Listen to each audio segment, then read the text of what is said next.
estamos aprendiendo, mis amados, a lo que hace el Espíritu Santo en las personas. Ahí inclina tu rostro y vamos a orar. Señor, te pedimos, Dios, en esta hora, que tu presencia sea poderosa, que haya una unción de fuego y de gracia en los corazones, que nuestros corazones palpiten por tu presencia, que podamos recibir la revelación, Señor, de lo que tú quieres que hagamos, Señor, con el Espíritu Santo y cómo vivir con el Espíritu Santo, Señor, y que eso traiga gozo y alegría a nuestras vidas, en el nombre de Cristo Jesús, amén y amén. Bien, el Espíritu Santo hace varias cosas en las personas. Recuerda, hay dos clases de personas en esta tierra según la palabra de Dios: los creyentes y los no creyentes, los que han aceptado a Jesucristo como Señor y Salvador y los que no lo han hecho todavía, ¿cierto? Entonces, ¿qué hace la persona qué hace el Espíritu Santo en los no creyentes? Primero, los convence de pecado. Segundo, los convence de justicia. Tercero, los convence de juicio. Y cuarto, les muestra el plan de salvación. ¿Por qué es importante saber esto? Porque es la manera como oramos por las personas que amamos. Porque es la manera que oramos por salvación, por nuestros hijos, ¿cierto? A veces oramos por nuestros hijos, por casa, carro y beca. ¿Y qué de la salvación? Por eso decirle: Señor, convence a mi hijo de pecado, muéstrale que es pecador. Convence a mi familia de justicia, que solamente la justicia de Dios puede obrar en el hombre pecador. Señor, convéncelo de juicio, que se vean envueltos en llamas, que tú les muestres la realidad del infierno para que se sacudan, y muéstrales el camino de salvación. El Espíritu Santo obra en los no creyentes, toca y trabaja en aquellos que Dios tiene para salvación y aquellos que disponen su corazón para salvación. Entonces, mis amados, ahora, ¿qué hace el Espíritu Santo en aquellos que hemos creído en Jesucristo, que hemos nacido de nuevo, en aquellos que somos hijos de Dios? Pues hace básicamente 5 cosas. Lo primero que hace el Espíritu Santo es que nos ayuda en nuestra debilidad, ¿cierto? Y hablábamos que la debilidad del hombre es el pecado. Es decir, el Espíritu Santo trae santidad a nuestra vida, nos aparta, ¿cierto? Nos ayuda en nuestra debilidad, trae santidad a nuestra vida. El Espíritu Santo nos fortalece para no pecar, o nos hace rápidos para huir del pecado. Pero también el Espíritu Santo nos enseña la nueva vida en Cristo. ¿Cómo vivimos la nueva vida en Cristo? ¿Cuántos han visto cambios en sus vidas? Recuerdo a unos vecinos que teníamos. Ellos levantaban el conjunto a gritería 11, 12 de la noche, pero se convirtieron. Y de ahí se acabaron las peleas. Tremendo testimonio para todas las personas de lo que hace el Espíritu Santo. El Espíritu Santo nos enseña cómo vivir la nueva vida. El Espíritu Santo trabaja en nuestro carácter, en nuestro temperamento y en nuestra personalidad. Porque tú ya no puedes decir: no, es que yo soy así, o es que los santanderianos somos así. No, no, Señor. Ahora somos ciudadanos del reino de Dios y el Espíritu Santo nos ayuda, ¿cierto? Nos enseña cómo vivir la vida, cómo caminar con el Señor, ¿cierto? Trabaja en nuestro carácter, hace un carácter amable, ¿cierto? En nuestra personalidad, hace una persona sincera realmente, ¿cierto? En nuestro carácter y en el temperamento, ya no explotamos por cualquier cosa. Eso hace el Espíritu Santo en nosotros, nos enseña la nueva vida en Cristo. Número 3, nos guía. Número 4, nos consuela. Y número 5, nos confirma. Vamos a ver esas 3 últimas hoy en el nombre de Cristo Jesús, ¿cierto? Para ti y para aquellos hermanos que se van a bautizar, vamos a ver lo que hace el Espíritu Santo. Nos guía. Romanos 8:14 dice: porque todos los que son guiados por el Espíritu de Dios son hijos de Dios. Entonces, ¿qué necesitamos ser para que el Espíritu Santo nos guíe? Hijos de Dios, porque el Espíritu Santo no va a guiar a un impío, un pecador.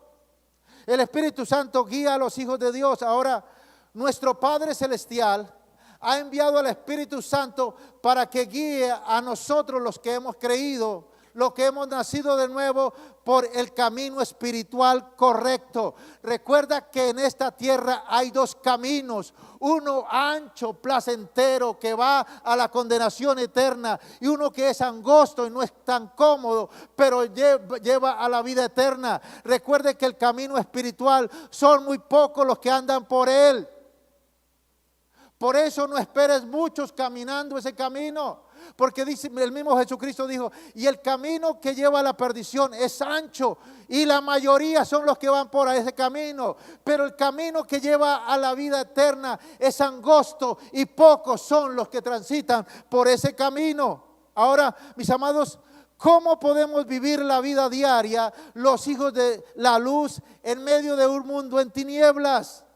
¿Cómo podemos vivir la vida diaria los hijos de Dios, los que hemos nacido de nuevo, si todo el día estamos siendo bombardeados por los medios de comunicación y por las redes sociales con oscuridad, con maldad y perversión? Es un problema muy difícil que no se puede resolver con nuestras fuerzas humanas. El gran problema con el que nos tropezamos los cristianos hoy en día es: ¿quién dirige nuestra vida?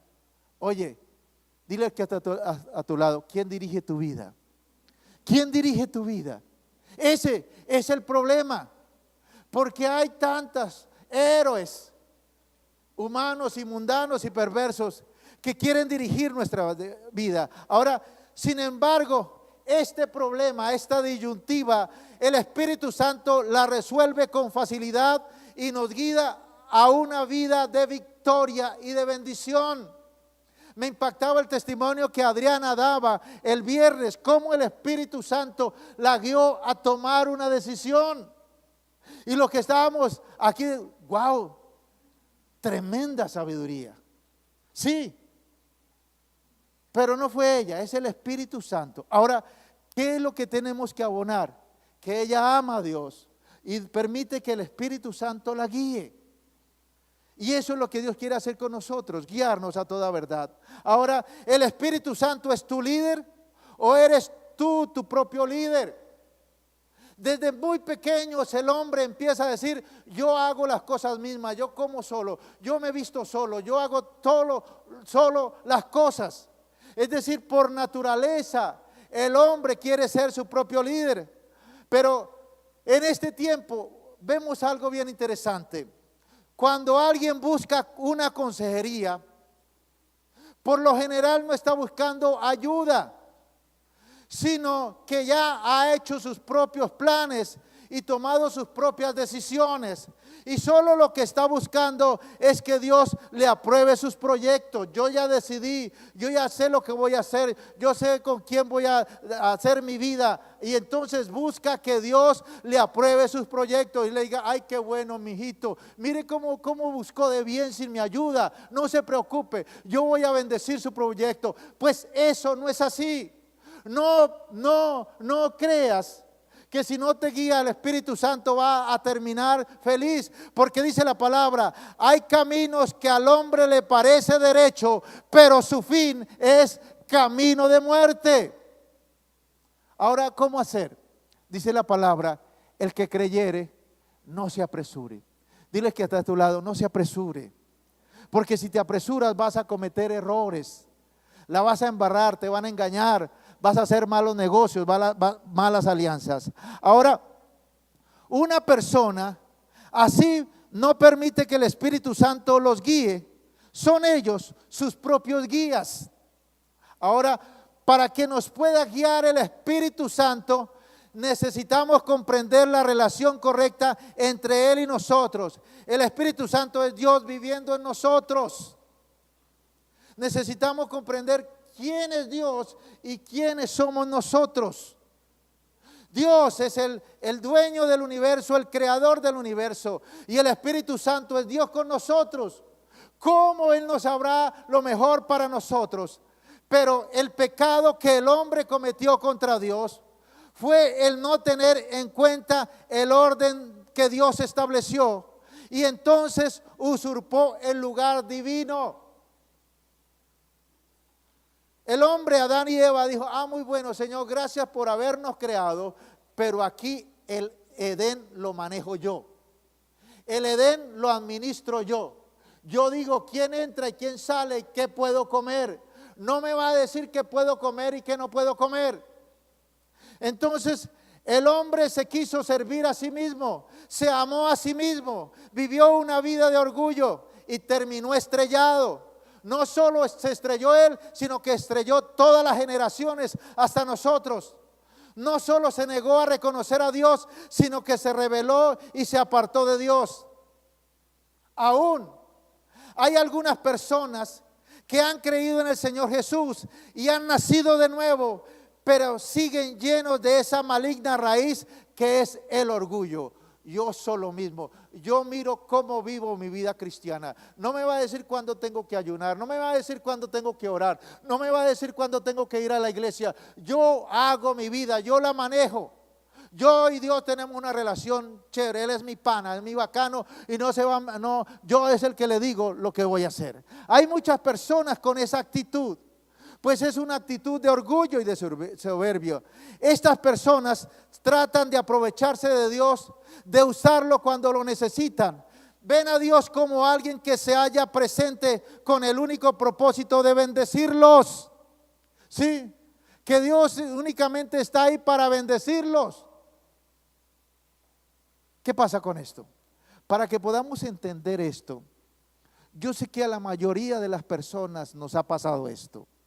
¿Alguna vez alguien no se te ha acercado y te ha saludado con tanta alegría? Hola, mi hermano, mi hermana, o mi amigo, tal persona, ¿cómo estás? ¿Cómo te va? ¿Cómo te ha ido? ¿Cómo estás de bien? ¿Tus hijos? ¿Cómo va? ¿Cómo va tu trabajo? Muy bien.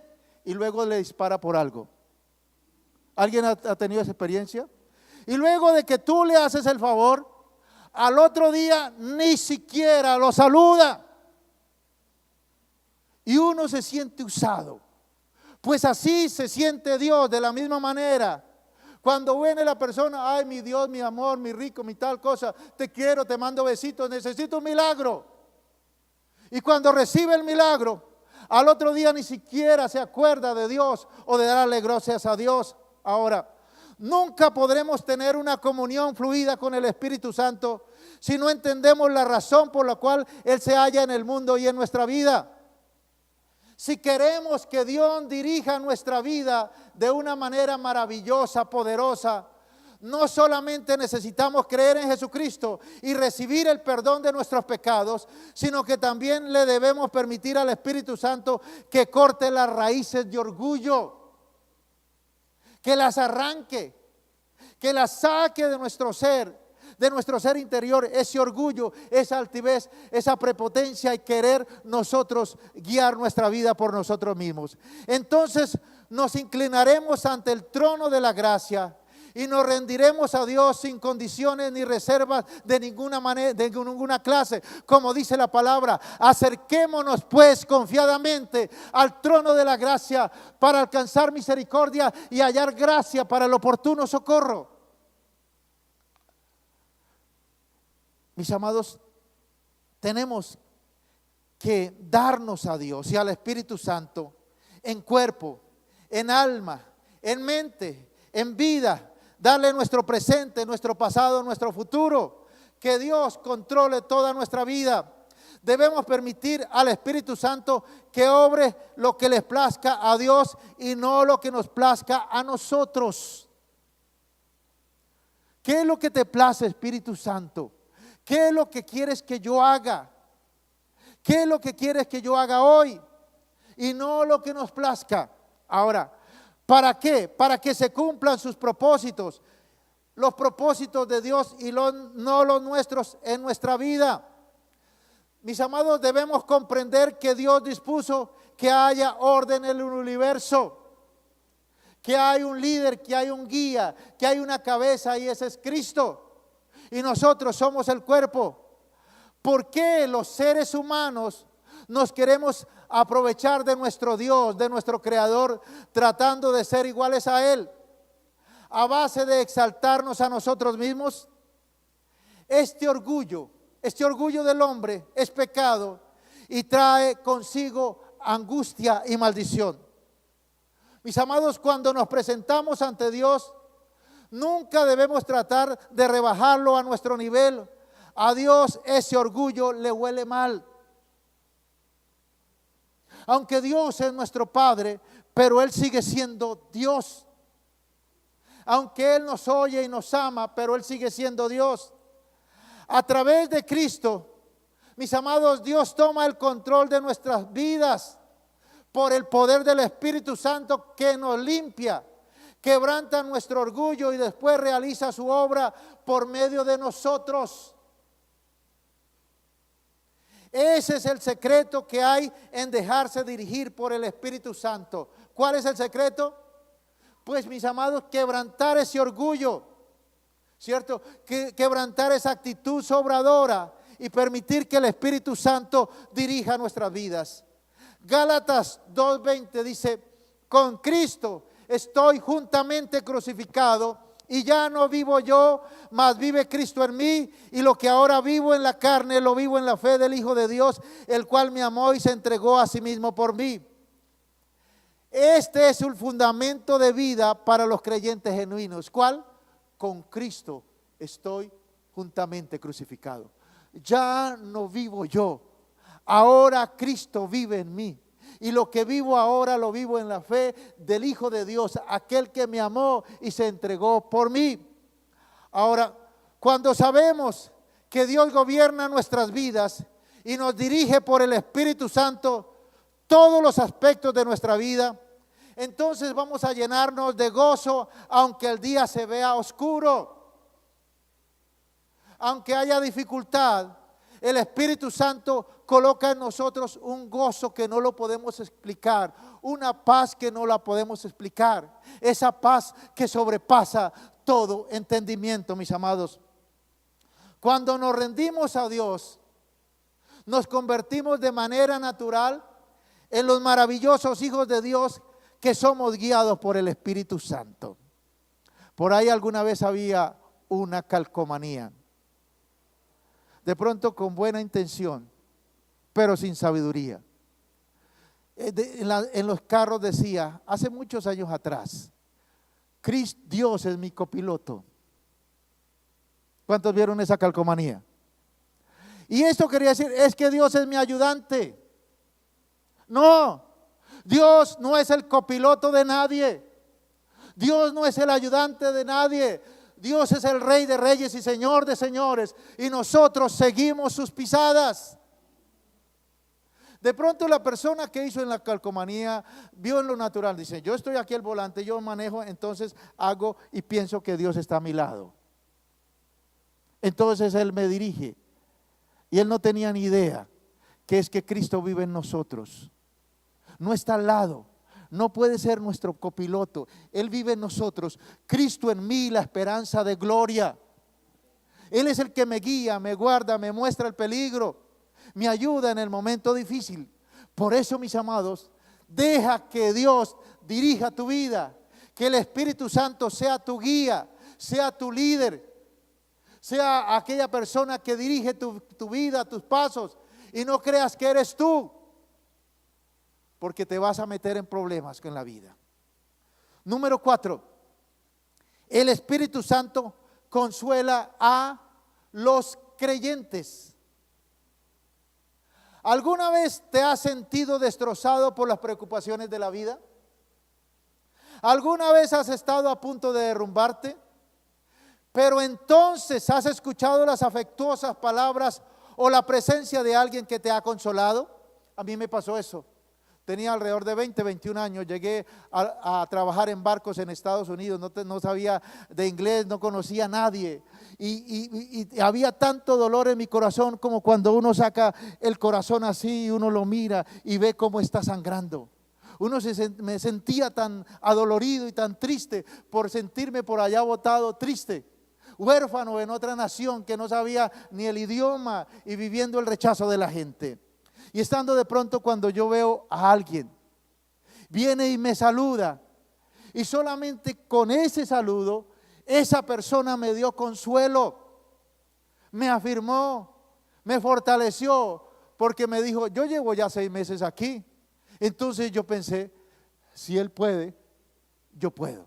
Entonces, mis amados, hay momentos que podemos consolar a otros, o una persona nos consuela simplemente con el saludo, con una sonrisa. Ahora, mis amados, el consuelo es como el aceite que se echa en las heridas y nos da una valentía renovada. Con todo eso, el consuelo humano tiene sus límites. Y una de las cosas que nosotros somos muy duros es con nuestras propias familias, nuestros propios hijos. No sabemos consolar. Cuando alguien tiene un problema, cuando alguien tiene una dificultad, cuando alguien se accidentó, cuando a alguien le robaron el celular, no somos esas personas que consuelan. Tenemos que dar una palabra de sabiduría, de ciencia. ¿Qué se le dice a una persona que le robaron el celular? Ve, yo se lo dije. Ese no es consuelo. Eso la persona no lo ayuda para nada. Tras de que le robaron el celular, viene aquella persona que lo ama y que debería amarlo y darle una palabra de consuelo. Lo que hace es hostigarlo más y hacerlo sentir más mal. Por eso, mis amados, tenemos que aprender a consolar y dar palabras de consolación. Mis amados, pero hay momentos donde hay un pozo de desespero, donde a veces no puede llegar el consuelo humano. Hay momentos en que solo Dios nos puede alcanzar. Juan 14, 18 dice: no os dejaré huérfanos, vendré a vosotros. Cuando Jesús estuvo con sus discípulos, no solo era aquel que los cuidaba, sino les conseguía alimento, los sanaba, los mantenía libres de los ataques del enemigo. Por eso, cuando los iba a dejar, los discípulos se encontraron como huérfanos, como desconsolados, porque no comprendían su promesa. ¿Cuál era la promesa de Jesús? Y yo rogaré al Padre y os dará otro consolador para que esté con vosotros para siempre. ¿Quién le dio el título de consolador al Espíritu Santo? El mismo Jesucristo. Jesucristo dijo: el Espíritu Santo es aquel que los va a consolar. Por eso, cuando los discípulos estaban allí en el aposento alto, esperando la promesa del Espíritu Santo, y cuando llegó esa promesa, fueron bautizados en lenguas, comenzaron a hablar en otras lenguas. Después de haber experimentado esta maravillosa experiencia, sus corazones se llenaron de consuelo, de paz y valentía. El Espíritu Santo, el Consolador, estaba no solamente alrededor de ellos, estaba con ellos, sino también dentro de ellos.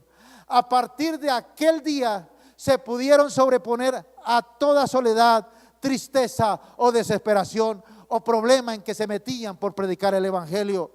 A pesar de que fueron insultados, golpeados, latigados, arrojados en prisiones, se los mantuvieron firmes los discípulos. ¿Por qué? Porque el Espíritu Santo estaba con ellos, dándoles el incansable consuelo de Dios. Por eso eran capaces de alabar a Dios aún en medio de las aflicciones y tribulaciones. ¿Cómo pudo Esteban, el primer mártir de la iglesia, cuando estaba siendo apedreado, ahí estaba muriendo, pero estaba orando por sus enemigos? ¿Cómo lo pudo hacer? Porque tenía el consuelo de Dios en su corazón. ¿Cómo pudo Pablo y Silas, estando encarcelados, estaban golpeados, estaban hambrientos, atados con grillos en una prisión de Filipos, cómo podían alabar a medianoche? Pues simplemente porque tenían el corazón desbordado con el consuelo del Espíritu Santo. Mis amados, el consuelo que viene de Dios a través de su Espíritu Santo nos permite superar las tribulaciones y las pruebas. Una de las cosas que yo he visto más claro el consuelo del Espíritu Santo en este tiempo es cuando a un creyente, a un hijo de Dios, de pronto pierde un familiar.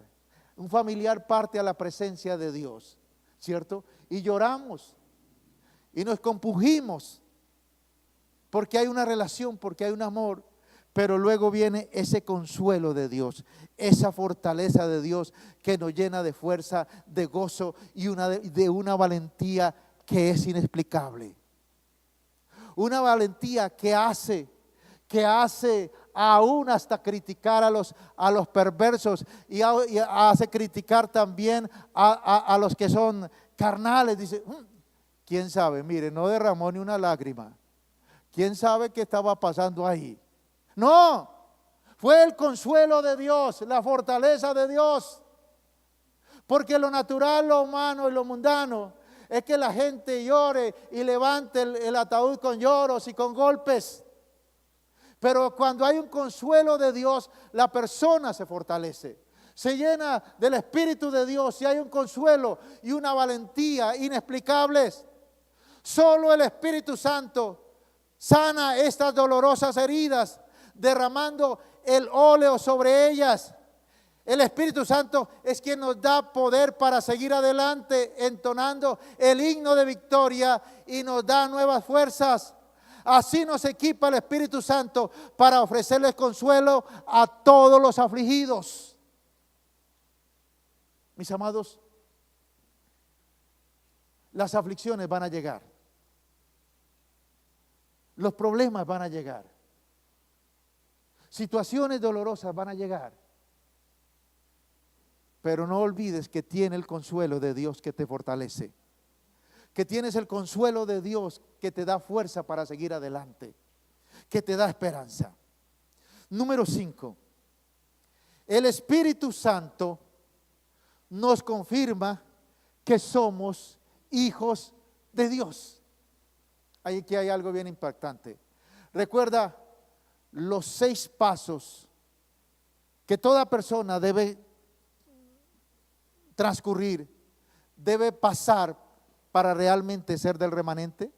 Primero, oír el mensaje de salvación. Segundo, creer en esas buenas noticias. Tercero, arrepentirse.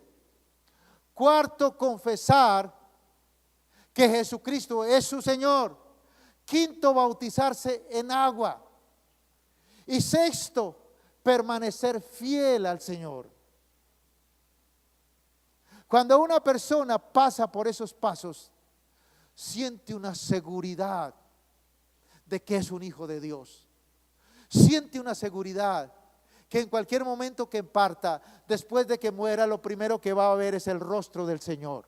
Como lo decía David, el aliciente de irme de esta tierra es que sé que apenas despierte en la otra vida, voy a estar viendo el rostro de mi Señor. Ahora, mis amados, el Espíritu Santo nos confirma que somos hijos de Dios.